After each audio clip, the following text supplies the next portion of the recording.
Hello दोस्तों, स्वागत है आपका अपने YouTube channel the engineers education में। आज हम ईवीएस के कुछ इंपॉर्टेंट क्वेश्चंस करेंगे। देखिए, फर्स्ट क्वेश्चन हमारे पास, निम्नलिखित में से कौन सा वृक्ष जैविक कीटनाशक का उत्पादक है? चार ऑप्शन यहाँ पर आप लोगों को दिए गए हैं, नीम, देवदार, चीड़ या फिर ओक। देखिए, इसका राइट आंसर है वो है ऑप्शन नंबर फर्स्ट, यानी कि नीम जैविक कीटनाशक का एक बहुत अच्छा उत्पादक है। देखिए, नीम है जो भारतीय पर्यावरण के अनुकूल भी है और भारत में काफी मात्रा में पाया भी जाता है। और आयुर्वेद में नीम के बहुत सारे नुस्खे बताए गए हैं और यह भी बताया गया है, अगर किसी को कोई चर्म रोग है, यानी कि अगर किसी को कोई स्किन रिलेटेड बीमारी है तो उस पर नीम का लेप लगाने से वो ठीक हो जाता है। और नीम एंटीसेप्टिक का काम भी करता है, घाव को भी जल्दी भरता है नीम। और नीम दांत और मसूड़ों को भी स्वस्थ रखता है। इसका करेक्ट आंसर हो जाएगा ऑप्शन नंबर 1, यानी कि नीम इसका राइट आंसर है। नेक्स्ट क्वेश्चन की ओर देखते हैं। क्वेश्चन हमारे पास, भू पारिस्थितिकी तंत्र में ऊर्जा का महत्वपूर्ण स्रोत क्या है? सूर्य, पृथ्वी, चंद्रमा या फिर शुक्र? इसका करेक्ट आंसर क्या होगा? देखिए, इसका करेक्ट आंसर है ऑप्शन नंबर फर्स्ट, यानी कि सूर्य भू पारिस्थितिक तंत्र में ऊर्जा का महत्वपूर्ण स्रोत है, क्योंकि बिना ऊर्जा के कोई भी वनस्पति का विकास नहीं हो सकता है। करेक्ट आंसर हो जाएगा ऑप्शन नंबर फर्स्ट, यानी कि सूर्य। नेक्स्ट देखते हैं, निम्नलिखित में से कौन सी प्राकृतिक वनस्पति मरुस्थलीय प्रदेशों में पाई जाती है? महोगनी, कैक्टस, फर या फिर चंदन? देखिए, इसका करेक्ट आंसर हो जाएगा ऑप्शन नंबर 2, यानी कि कैक्टस मरुस्थलीय प्रदेशों में पाई जाती है। देखिए, जो कैक्टस है वो अपने मोटे फूले हुए तनों में पानी बटोरकर शुष्क और रेगिस्तान जैसी परिस्थितियों में जीवित रहने वाला एक पेड़ है और इसके ऊपर कांटे लगे हुए होते हैं। आपने देखा भी होगा कैक्टस कई बार। और कैक्टस के लगभग 127 वंश है, कैक्टस के 127 वंशों में संगठित है कैक्टस, ठीक है ना। और कैक्टस की 1750 से भी अधिक जातियां हैं। ये 1750 जातियां वो है जिनके बारे में लोग बाग जानते हैं, यानी कि साइंटिस्ट जानते हैं। कुछ ऐसी भी जातियां जिनको नहीं जानते अभी भी। आगे देखते हैं। नेक्स्ट है हमारे पास, टाइटन किस ग्रह का प्राकृतिक उपग्रह है? इसका राइट आंसर क्या होगा?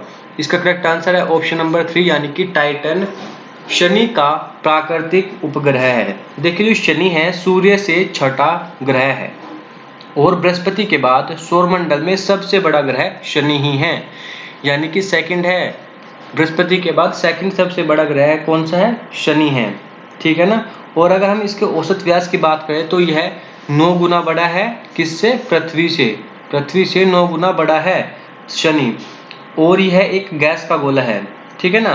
यह एक गैस का गोला है। शनि ग्रह की जो विशिष्टता है वो उसकी वलय प्रणाली है, जो 9 सतत मुख्य छल्लों और 3 असतत चाप से मिलकर बनी हुई है। देखिए, जो शनि है, शनि के लगभग 62 उपग्रह है। शनि के लगभग 62 उपग्रह है। और टाइटन है जो शनि का सबसे बड़ा और सौरमंडल का दूसरा सबसे बड़ा चंद्रमा या फिर उपग्रह बोल सकते हैं। ये टाइटन है जो शनि का सबसे बड़ा उपग्रह है और सौरमंडल का सेकंड सबसे बड़ा उपग्रह यानी कि चंद्रमा है। जो टाइटन है बुध ग्रह से भी बड़ा है और एक बड़े वायुमंडल को संजोग कर रखने वाला सौरमंडल का एकमात्र चंद्रमा है टाइटन उपग्रह। आगे देखते हैं। नेक्स्ट क्वेश्चन है हमारे पास, निम्नलिखित में से कौन सी बायोडीजल की फसल है? बताइए, कपास, जेट्रेफा, गन्ना या फिर आलू? देखिए, इसका करेक्ट आंसर हो जाएगा ऑप्शन नंबर 2, यानी कि जेट्रेफा बायोडीजल की एक फसल है। जेट्रेफा की लगभग 175 प्रजातियां पाई जाती है। 175 प्रजाति होती है जेट्रेफा की लगभग, ठीक है ना। जिसमें झाड़ी और पौधे भी सम्मिलित होते हैं, यानी कि झाड़ी और पौधे भी होते हैं जेट्रेफा में। और इसके पौधे यानी जेट्रेफा के पौधे भारत, अफ्रीका, उत्तरी अमेरिका और कैरेबियन कंट्री में काफी पाए जाते हैं। यह एक काफी बड़ा पौधा होता है जो झाड़ियों के रूप में अर्धशुष्क क्षेत्रों में उगता है। कहां पर? अर्धशुष्क क्षेत्रों में उगता है जेट्रेफा का पौधा, ठीक है ना।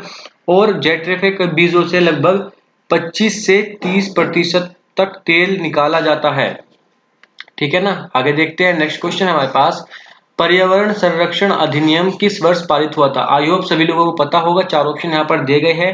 देखिए, इसका करेक्ट आंसर है ऑप्शन नंबर 2, यानी कि 1986 में पर्यावरण संरक्षण अधिनियम पारित हुआ था। देखिए, भारत सरकार ने पर्यावरण के संरक्षण के लिए एक कानून बनाया जिसे पर्यावरण संरक्षण अधिनियम कहते हैं और इस अधिनियम को 1986 में पारित भी किया गया था। ओके, क्लियर है। आगे देखते हैं। नेक्स्ट क्वेश्चन है हमारे पास, भूमंडलीय तापन का कारण क्या है, बताइए। चार ऑप्शन है, हिमनदों में वृद्धि, कार्बन डाइऑक्साइड में वृद्धि, कार्बन डाइऑक्साइड में कमी या फिर वनों में वृद्धि। देखिए, इसका करेक्ट आंसर है ऑप्शन नंबर 2 यानी कि कार्बन डाइऑक्साइड में वृद्धि ही भूमंडलीय तापन का कारण है। जो भूमंडलीय तापन का जो अभिप्राय है वो ताप में वृद्धि होना है जो पृथ्वी के भूमंडल पर पाया जाता है। इसके वृद्धि के काफी सारे कारण होते हैं जिसकी वजह से वातावरण में कार्बन डाइऑक्साइड यानी कि CO2 ज्यादा मापी जाती है, यानी कि CO2 की वृद्धि होती है और यह वृद्धि उद्योगों, परिवहन, धूल के कण इनके कारण बढ़ती है। आगे देखते हैं। नेक्स्ट क्वेश्चन है हमारे पास, निम्नलिखित में से किसमें सर्वाधिक जैव विविधता पाई जाती है, बताइए करेक्ट आंसर क्या होगा इसका भाई। देखिए, इसका करेक्ट आंसर होगा ऑप्शन नंबर 2 यानी कि उष्णकटिबंधीय सदाबहार वन, वर्षा वन और बायोम में सर्वाधिक जैव विविधता पाई जाती है। देखिए, विषुवत रेखा को पृथ्वी का सबसे विभिन्न प्रकार के जीवों और वनस्पतियों की उत्पत्ति का कारण माना जाता है। किसको माना जाता है? विषुवत रेखा को पृथ्वी का विषुवत रेखा को पृथ्वी के सबसे अलग प्रकार के जीवों और वनस्पतियों के उत्पत्ति का कारण माना जाता है।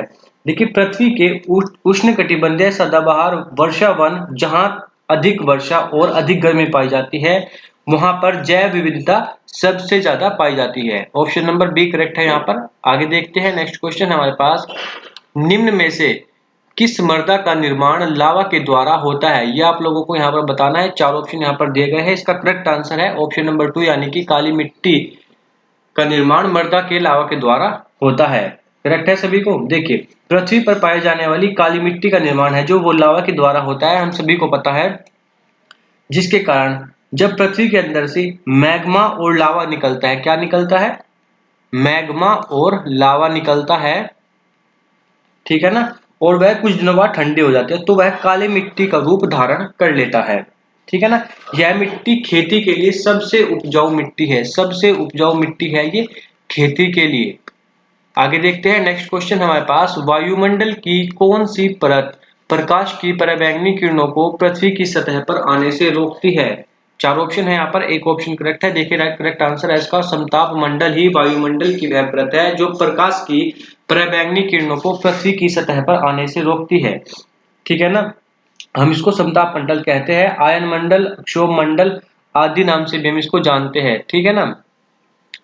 ओके, आगे देखते हैं। नेक्स्ट क्वेश्चन हमारे पास, गंगा एक्शन प्लान को लाने का उद्देश्य निम्नलिखित में से किस सिद्धांत हेतु है, बताइए। जल की गुणवत्ता, जल का वेग, जल की प्रचुरता या फिर जल का तापन। देखिए, इसका करेक्ट आंसर है ऑप्शन नंबर फर्स्ट यानी कि जल की गुणवत्ता गंगा एक्शन प्लान को लाने का उद्देश्य है, ठीक है ना।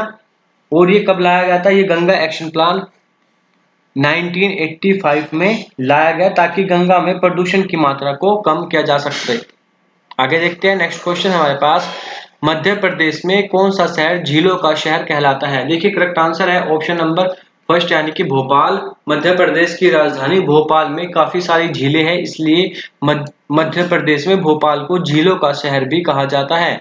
आगे देखते हैं। नेक्स्ट क्वेश्चन हमारे पास, शिक्षक की सबसे बहुमूल्य निधि क्या है? उसकी सेवा, उसका वेतन, उसका गर्व या फिर छात्रों का विश्वास।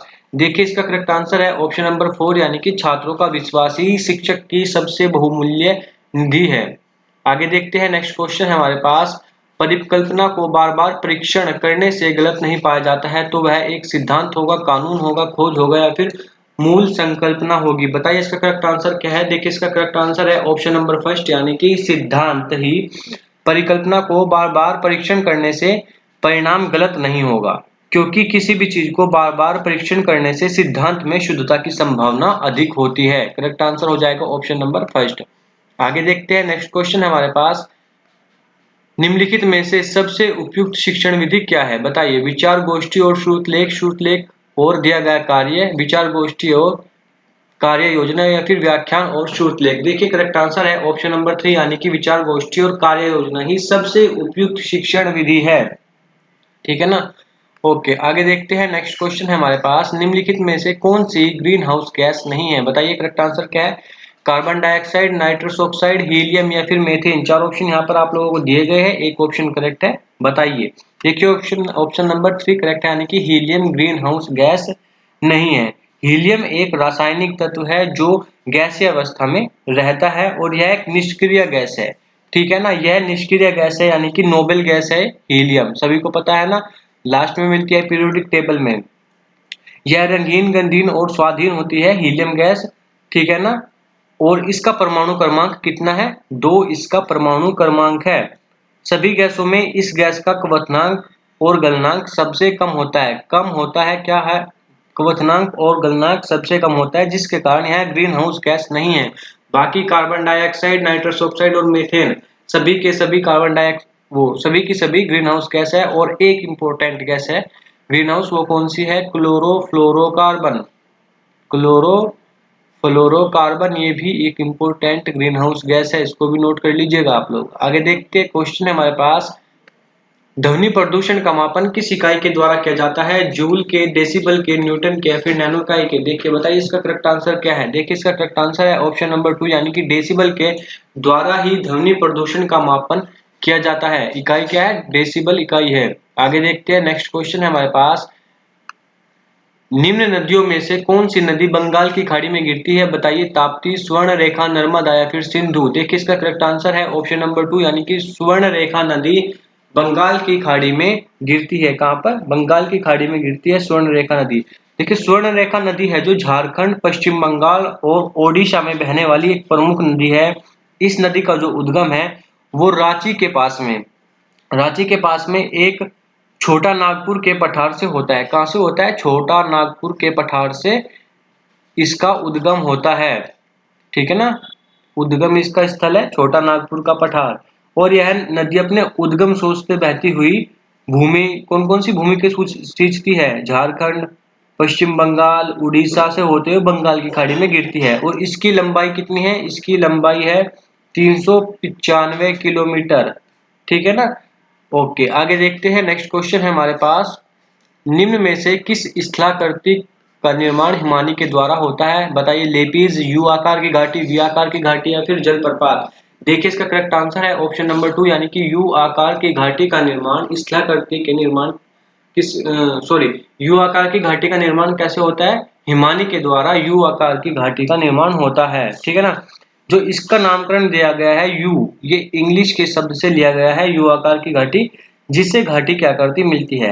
देखिए पर्वतीय भागों में हिमानियों के द्वारा बनाई गई घाटियां पार्श्ववर्तित और तली अपवर्तन के कारण सपाट तल वाली तथा चौरस खुली हुई होती है, ठीक है ना। अपवर्तन के कारण इनके दोनों किनारे काफी समांतर और अंतोदोत्तर ढाल वाले बन जाते हैं, इसलिए ये यू आकार की घाटी बन जाती है। करेक्ट आंसर है ऑप्शन नंबर 2। आगे देखते हैं, देखिए अभी तक अगर आप लोगों ने हमारे चैनल को सब्सक्राइब नहीं है किया है तो आप चैनल को सब्सक्राइब कर सकते हैं, वीडियो अच्छी लगती हो तो वीडियो को लाइक कर सकते हैं और शेयर करना ना भूलें। देखिए क्वेश्चन है हमारे पास, राकेश कक्षा 5 पर्यावरण विज्ञान शिक्षण द्वारा दिए गए कार्य को समय से प्रस्तुत नहीं करता है, अतः सबसे उपयुक्त सुधारात्मक उपाय क्या हो सकता है? देखिए करेक्ट आंसर क्या होगा, बताइए। प्रधान अध्यापक की जानकारी में लाना या फिर खेल की कक्षा में जाने पर प्रतिबंध लगाना या फिर उसकी अनियमितताओं के कारणों को जानकर उसे सही मार्गदर्शन देना या फिर उसकी अनियमितताओं की लिखित जानकारी उसके माता पिता को देना। देखिए इसका करेक्ट आंसर है ऑप्शन नंबर 3, यानी कि उसकी अनियमितताओं के कारणों को जानकर उसे सही मार्गदर्शन देना ही राकेश का सुधारात्मक उपाय हो सकता है। आगे देखते हैं, ग्रीन मफलर संबंधित है, किस चीज से संबंधित है ग्रीन मफलर? मृदा प्रदूषण, वायु प्रदूषण, ध्वनि प्रदूषण या फिर जल प्रदूषण से? देखिए इसका करेक्ट आंसर हो जाएगा ऑप्शन नंबर 3, यानी कि ध्वनि प्रदूषण से संबंधित है ग्रीन मफलर। ओके, आगे देखते हैं, नेक्स्ट क्वेश्चन है हमारे पास, निम्नलिखित में से कौन सा सागर यूरोप को अफ्रीका से अलग करता है? ये आप लोगों को यहाँ पर बताना है। लाल सागर, काला सागर, अरब सागर या फिर भूमध्य सागर? बताइए इसका करेक्ट आंसर क्या होगा। देखिए करेक्ट आंसर है ऑप्शन नंबर 4, यानी कि भूमध्य सागर ही यूरोप को अफ्रीका से अलग करता है। कौन सा? भूमध्य सागर यूरोप को अफ्रीका से अलग करता है। नेक्स्ट क्वेश्चन है हमारे पास, अंतरराष्ट्रीय ओजोन दिवस कब मनाया जाता है? ये आप लोगों को बताना है। 16 सितंबर, 7 सितंबर, 30 मार्च या फिर 22 अप्रैल? देखिए इसका करेक्ट आंसर हो जाएगा ऑप्शन नंबर 1 यानी कि 16 सितंबर को ओजोन दिवस मनाया जाता है। अंतर्राष्ट्रीय ओजोन दिवस मनाया जाता है 16 सितंबर को। और ओजोन परत को मापने की इकाई क्या है? डोप्सन। ये भी याद रखिए, ये कई बार पूछा था ईवीएस में। डोप्सन ओजोन को मापने की इकाई है, ओजोन परत को। आगे देखते हैं क्वेश्चन हमारे पास, किसी खाद्य श्रृंखला में शाकाहारी होते हैं, क्या होते हैं?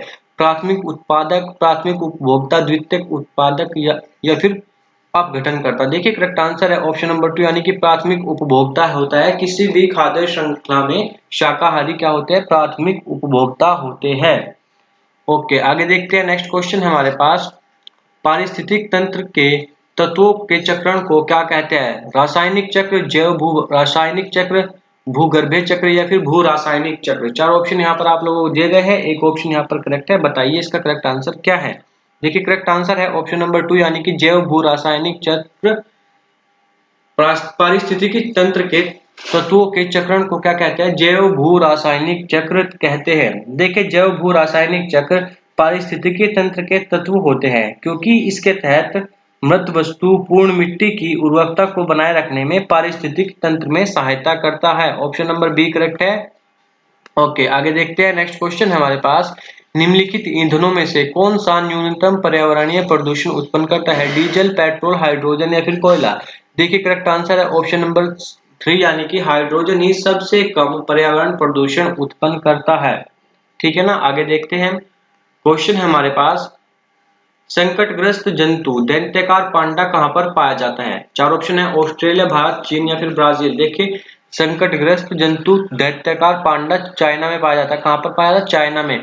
और जितने भी सिंपल पांडा है, जितने भी पांडा है वो सभी चाइना के हैं। अगर आप किसी देश में देखते हैं, इंडिया में भी देखते हैं, जू में देखते हैं, तो चाइना से लीज पर लिए होते हैं। सभी पांडा दुनिया ने चाइना से लीज पर लिए होते हैं। आगे देखते हैं क्वेश्चन है हमारे पास, निम्नलिखित किस गैस के कारण भोपाल गैस त्रासदी हुई थी?